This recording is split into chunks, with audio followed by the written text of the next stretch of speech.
Mornye has been out for a couple of days now, and now I think I can finally give my full thoughts on her. I'm gonna start out with her performance in Tower, then move over to Whimpering Wastes, then I'll talk about her value within Double Pawn Matrix, and then finally I'm gonna go through the points I made in my pros and cons video to see if I was right about her or not. Starting of course with Tower. When it comes to the two base endgame modes, Tower is definitely the one Mornye excels in the most. Now this isn't because there's anything special about Tower that makes her different compared to other characters, rather it's just about some parts of her kit that don't mesh too well with Whimpering Wastes as a game mode. But that aside, let's talk about Mornye in Tower of Adversity. Tower is of course the bossing game mode, where sure you have some waves of basic enemies, but you are primarily going to be fighting bosses within this mode, and that meshes very well with what Mornye wants to accomplish. You see, Mornye is a healer that focuses specifically around the toon break mechanic, and while it's not the only thing she does, it's definitely what Kuro wants to encourage you into using. Mornye's ability to increase the amount of off-toon all of your characters apply means you're simply going to be able to use toon break skills a lot more. Toon break skills in and of themselves are already pretty valuable, giving you the ability to stop enemies in their tracks, as well as cancelling some of your own animations if they're annoying. And let's not forget, if you have Lene in the team, you're also getting access to that sweet toon rupture. And I feel like with Mornye, the toon rupture effect just has leveled up even further. This just massive amount of damage can be triggered so much more now, and honestly, it makes Lene even better than she already was. Mornye takes the spot of Shorekeeper in basically any team that has Lene in it. And sure, there are some where Shorekeeper is still technically better, but I don't believe that diminishes Mornye's value here. If you're running a team with Lene, you should always be running Mornye with that team either way, because then you can run Shorekeeper in a different team. So honestly, I don't think it really matters if Mornye or Shorekeeper is better in some specific teams, because ultimately, you're gonna have more teams that you need to use, in which case you'll just use the other one. So might as well use Mornye in a Lene team, because that's the one where she is utilized best. And when we eventually get our toon break DPS, it's just gonna solidify Mornye's role in the meta even further. But to be entirely honest, Mornye doesn't need her role in the meta to be solidified. She's already more than strong enough. She's making teams like Brand's main DPS clear incredibly comfortably.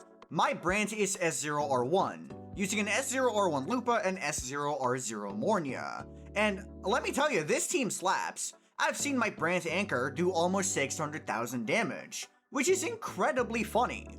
Even fusion resistant stages, as long as the enemies themselves don't resist fusion, Brand's also got that in the bag. Which proves that even outside of toon break specific teams, Mornye has value. So honestly, you really can't go wrong with getting her.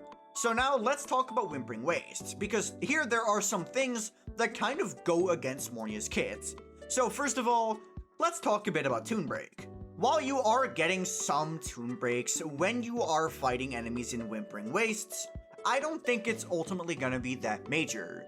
You see, most elites are usually going to be dying before you get a toon break skill off, which leaves you with the small fries to actually toon break. And the toon break damage on these small fries is so extremely negligible that the increase in off-toon application that Mornye provides is basically not really that useful here. Which means one of the big things that Mornye advertises herself to do is already just not there. And honestly, it's the most noticeable thing she does. The other thing that kinda hurts Mornye within Whimpering Wastes is the fact that in Whimpering Wastes you want consistent damage throughout your entire rotation. This is why characters like Flova are so powerful, because she deals damage literally all the time.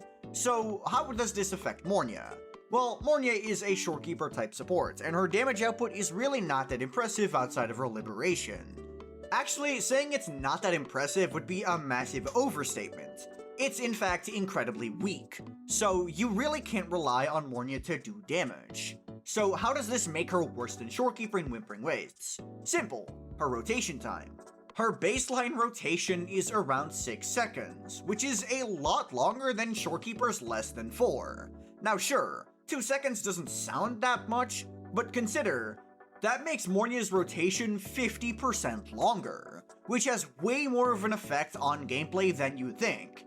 Now obviously, this is sort of mitigated if you have an R4 or R5 Discord, because then you can skip her Forte Heavy attack. But here's the thing, if you're not using her Forte Heavy attack, it means you're not able to exploit her synergy with Lene. And while this isn't really that relevant in teams without Lene, Mornye is primarily used in teams that do have Lene. So using this as a sort of cheat code to make your rotation faster is not really something you can do.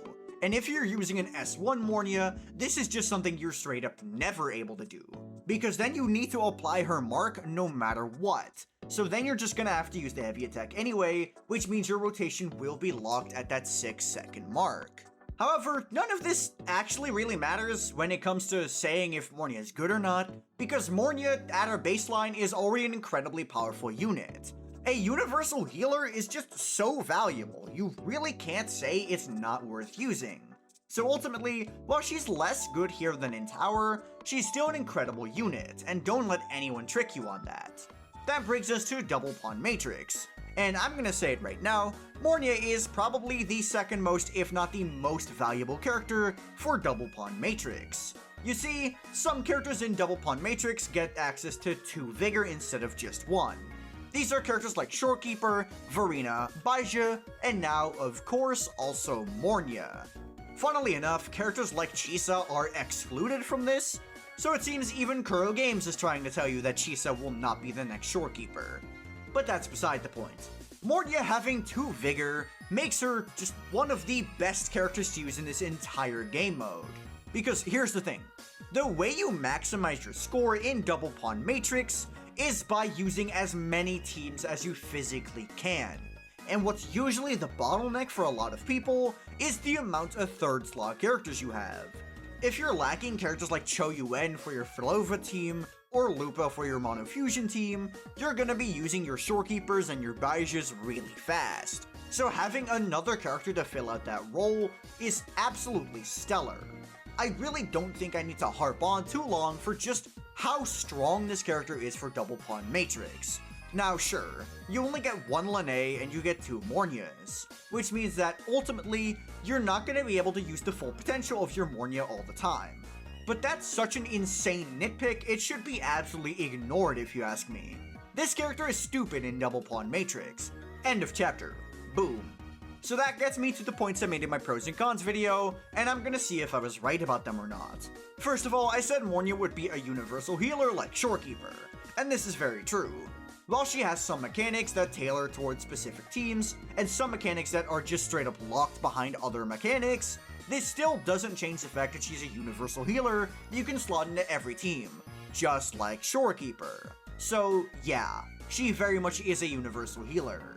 Then I mentioned the fact that because she's fusion, she already has synergy with Lupa, and allows you to run a Lupa Mornye core for quite literally any fusion DPS, and this is very true. I've been having a ton of fun using my Galbrenna and my Brant, because in all reality, Mornye is an upgrade for these characters. Galbrenna will now use either Lene and Mornye or Lupa and Mornye, and Brant will definitely be using Lupa and Mornye for his main DPS team. Now sure, Mornye isn't best in slot for DPS Chong-Li. She still wants to run her Brant Lupa core.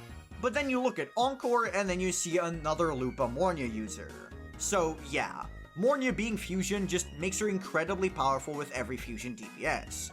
Then I talked about how she has special synergy with Toon Break that no other character is able to provide. And I think this is one of the more underlooked parts of Mornye's kit. Because honestly, even without a Toon Break DPS, this is still more valuable than you know, because every single character can use Toon Break, and while the damage of Toon Break on its own is not that exemplary, getting 50% more of them definitely cannot be a bad thing. And then the final point I made is that Mornye can't really beat Shorekeeper in terms of versatility. And to be honest, this is only partially true. There are some teams where Mornye is just straight up better. And to be honest, if you're using a variation Shorekeeper against a Discord Mornye, Mornye can get incredibly close. Because with an R5 Discord, her rotation is just as fast as Shorekeeper's. And while she does lack some buffing that Shorekeeper does have, Mornye still has access to higher personal damage with her Liberation, and then she also has her off-tune gimmicks. So ultimately, I think that she can be very comparable to Shorekeeper in a lot of teams. But those are just my thoughts on Mornye. Let me know what you think of her down in the comments below. And while you're down there, be sure to like the video and subscribe to the channel. If you have any questions, be sure to join my Discord server, which is linked in the description. And if you just want to see more of me, you can check out my second channel, which is also linked in the description. But that'll be all from me. Peace.